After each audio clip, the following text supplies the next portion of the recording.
whakaalawhalahi atu hanei handa tolo da wala tala tutupu ke lata ia moe awhiawhi ua nei. Whakamua kua whakakisia e tau manatu he lilifu palemia ko Dalton Tangilangi ke he tau whiwhilianga he toko lima e tau motu atu Micronesia ke o ke he mai he matakau Pacific Islands Forum. Hako nā kai whiawhia lau tolu ke he whiwhilianga he takitaki fōu he matakau nei ko ia ko e lilifu palemia o Kioki he atu Kuki Ailani ko Henry Puna. Pehe e tau atu motu Micronesia kua lata koe tangata Micronesia ke eke motakitaki he tau mga honei.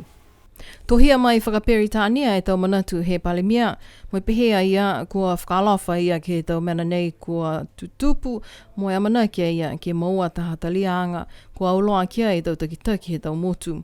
Kai mai longa e tau mga honei kua nakai mai kia lau tolu e tau takitaki he tau motu Pasifika ke whono uloa ke tūtala whakatangata e tau mena mahuinga pehe nei. Pehe e palemia koe tau whiwhilianga he tau motu Micronesia, koe tonu hia halau tolu koe tau takitaki he tau motu ia, kai amana kia ia ke aua whakasepe lahi halau tolu, ha koe tau whiwhilianga tō lau ia he tau tangata he tau motu ia, si piha foki e tuanga he tau motu kau whakalataha he atu Pasifika. Whakakese manatu nā kai whiawhia moi tupe foki e taha e ke pule motu koe lilifu ko Olaf Jacobson. Ke he tuanga mas ke lea he tau pese ni mai niwe, ne kua nakai hohoko atu lau tolu ki he motu ko Nisilani, ha kua nakai whai vouchers. Pehe e lilifu ko Jacobson, kua lata tonua niwe ke puto ia whalataha mo e tau whakahaloanga quarantine free travel, he tau atu motu Kuki Ailani ne whakahoko e he mahina kua moli. Pehe lilifu ko Jacobson, nā kai māma ia koe hā kua tau se kehea e tau motu ko niwe mo e atu Kuki Ailani, hā koe tau motu iloa ki ai, koe tau motu leveki he kautū ko Niusilani. Koe whahi tapu kua male ne whakailoa he palemia ke whono ke pule, e tau ngahua he whalo tau ofisa ke motu ko Niusilani ke lali ke kamata, e tau whakatakaanga o whenonga quarantine free travel haniwe he tau mga hui mua. Talahau fo kia ia hingoa he ke kāwho ko Dr. Colin Tukuitonga ko langamatai ke tau whakaholanga nei ma niwe. Kai talahau mai e ke kāwho ko Tukuitonga kia BCN News, nā kai la whai tangata ia mai he whakatuwhono niwe ko kumiangi kia ia. Kai tō mua e whakatuwhono he atu Kuki Ailani ke kumiangi kia ia he tau kua male, si talia ia ke ngahua ke langamatai ke tau whakahaloanga he atu motu Kuki Ailani. Pehe e ke kāwho ko Tukuitonga whiawhia lahia ia ke langamatai ke tau whakahaloanga ha niwe, ka koe whakatali ke he whakatuwhono niwe ke mātutakiangi kia ia.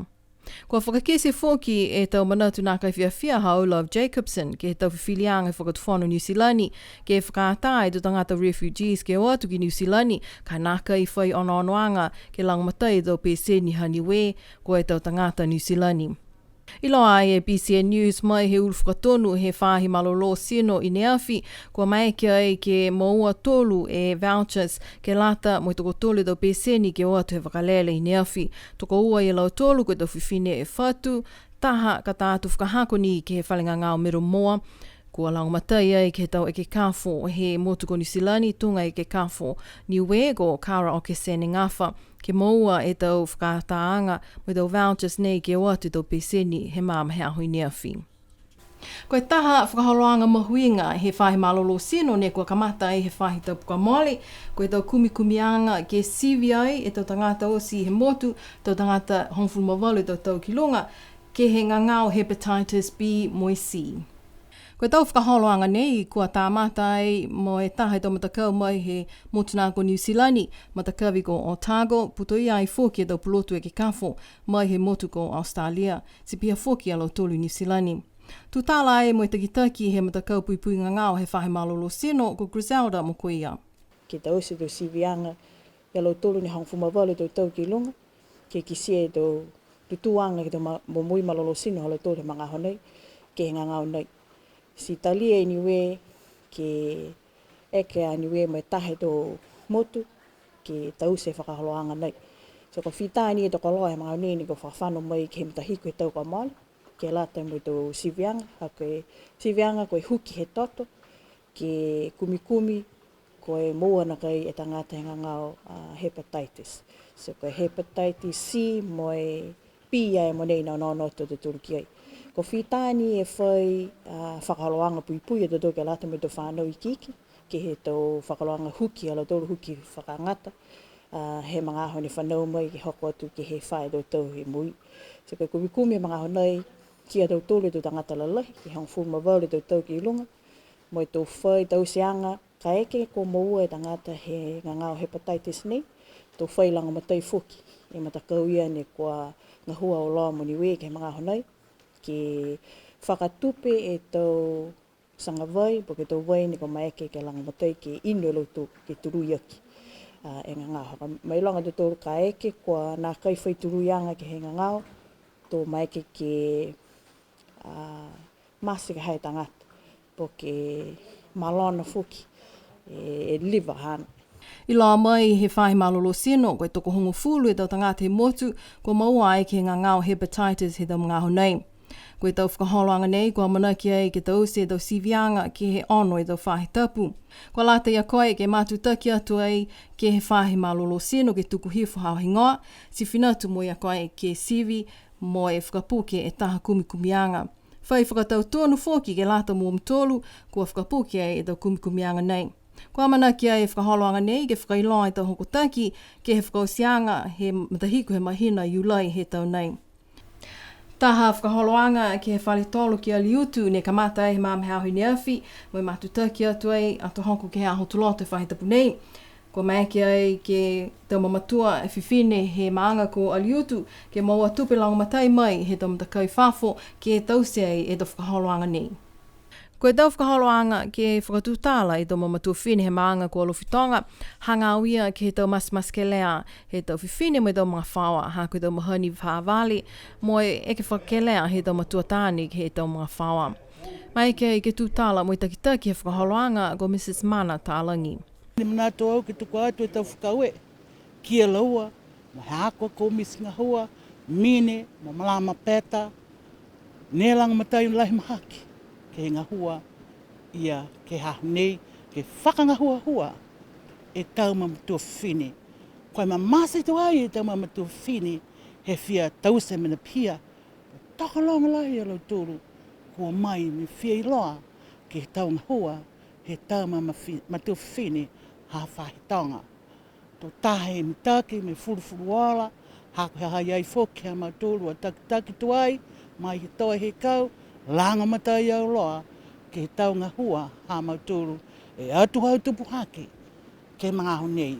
Ka mata mai, he tau lau whā, ke la langa hake, e tau mamui ha mautoro, ke lata me domestic violence.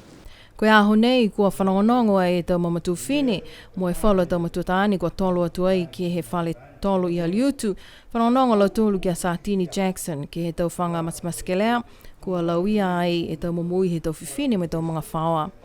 Tunga e tau mahani whaavale mo i amuamu, keli whakamamahi, whakapilo mo e whakakiva, whakangoangoa e tau manamana tuanga, whakamatakutaku, whakafisi mo e aloka leo lahi, siaki whakakelea mo e nākai le veki atu, tau mahani inu kawa tū mau, mo e tau ofi e tau tupe, si pia foki mo e tau mahani maheke. Ai pehe tau tōru ke tuku male ni ke tau tangata tāni.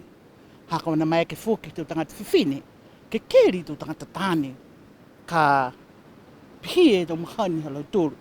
Si pehe au ke mna ia whanongonongo foki au, ke mna ia lahenga hua he whakatu whono, ka heke ke ono ki ai. Ka heke ke whiwhine, asi tālanga, tā whaere ke ute tau whiwhine ke toka ai, ke uho hoko tau tangata tāni ki ai, tunge tau motu kehi ko. Asi tālanga ai tā whaere ke ute tau mamatua tāni ke toki ai. Ai hahai au e tonu hia, ke pehea mo nei, ke le whiwhine, ke le tāni.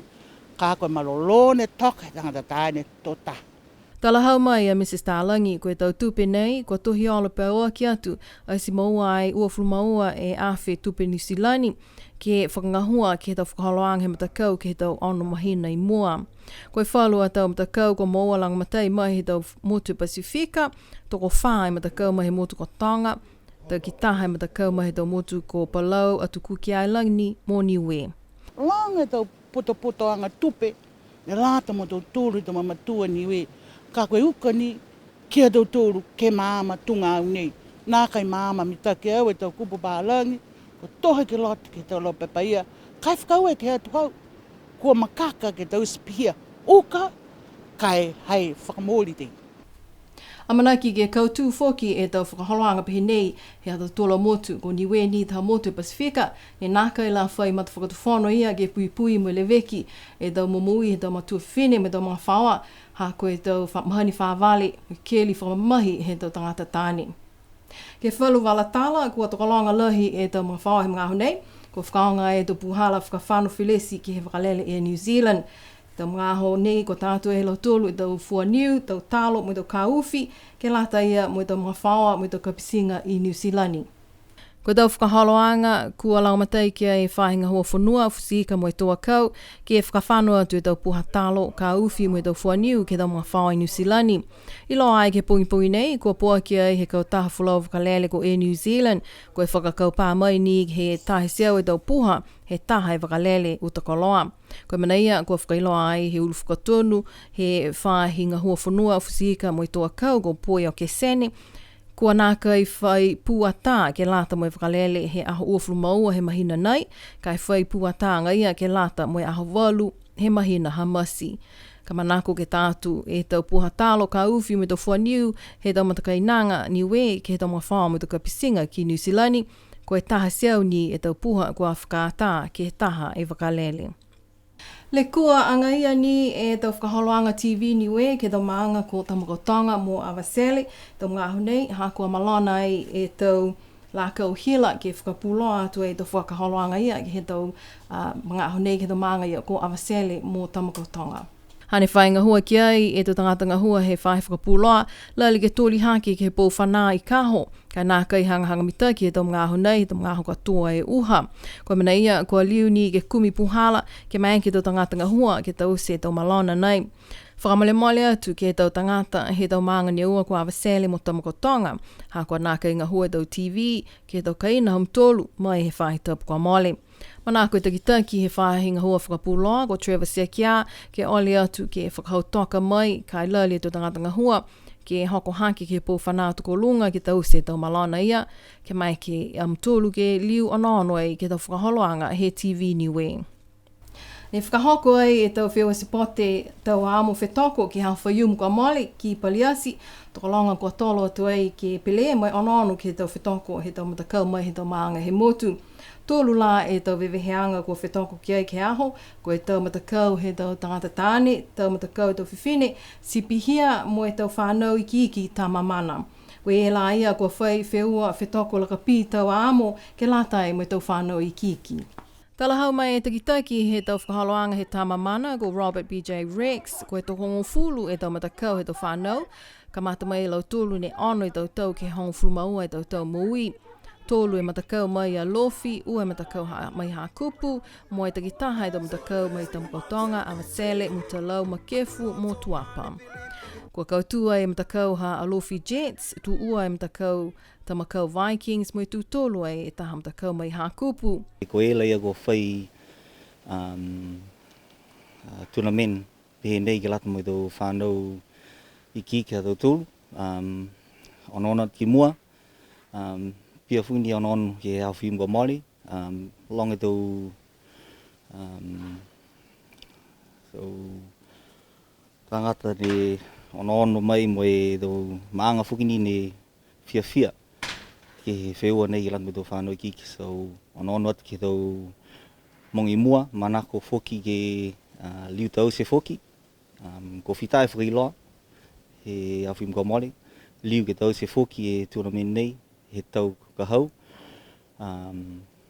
he aho ono ke taustu mo he mahina Januari aho whaium whakahiko e mahina Januari.